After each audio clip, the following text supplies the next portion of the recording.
halali imethibiti. Uni Awards kwa wote. Let's build our country by using talent.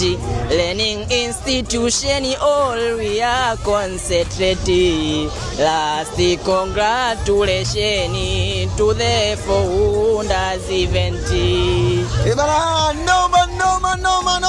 Nadhani umeenjoy na unasikiliza, na hivi vitu vinapatikana chuo tu, alafu wenye dhamana ya kusimamia hiyo michongo ni sisi tu pekee yetu. United Talentation United 2026 mzongo. Kwanza wewe umeshajisajili? Ndio tayari. Kweli mzongo? Kabisa. Nataka uambie washikaji zetu ambao wapo kitani sasa hizi wana kipaji na wamekikalia.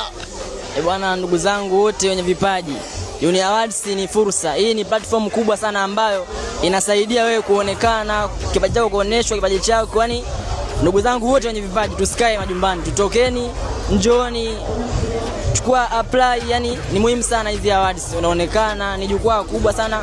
Hauwezi jua, yani usidharau kitu, huwezi jua utatobolea siku gani. Kwa hiyo mimi nawashauri ndugu zangu wote, kama una kipaji basi wewe jaza form, apply, ushiriki mashindano haya. Nawapenda sana, asanteni sana. Silent Ocean Uni Awards msimu wa 8. Kipato chako cha tosha, hakuna kusahau.